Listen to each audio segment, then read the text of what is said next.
All right, it is movie review time again, and I just got finished watching the new movie, The Holdovers. Now, The Holdovers is now actually streaming on Peacock. It may be in a handful of theaters around the country, but if you can't find it and you have a Peacock subscription, you can watch it there. And this movie stars Paul Giamatti as a teacher at an all-boys boarding school, and it is set at Christmas time. It is set at, or in the year 1970, so Christmas of 1970.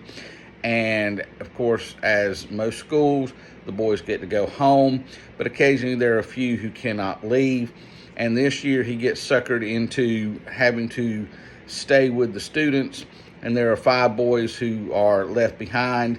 They don't really like him. He doesn't really like them, and, of course, problems and issues ensue from there.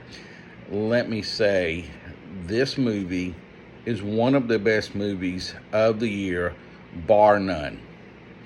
The characters are rich characters. They are well drawn out characters. They feel like real people, like people you would know anywhere at any time.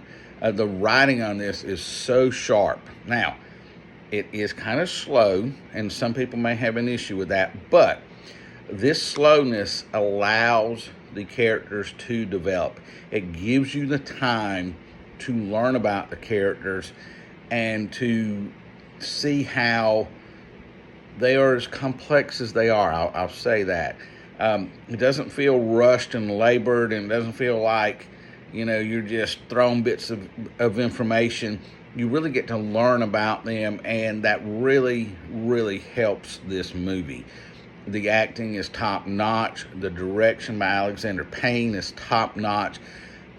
I don't think it's going to win Best Picture at the Oscars, but it definitely deserves any and all nominations that it gets. In fact, I think this is a movie that will be studied in the future for script writing, for character development, and I think it'll be a movie down the road that will still be talked about because of the time that it takes to develop the characters, the real, almost real. I mean, they almost feel like real people instead of something on a TV screen or on a movie screen that you're just watching and I've seen this before. I mean, they really did an excellent job with this.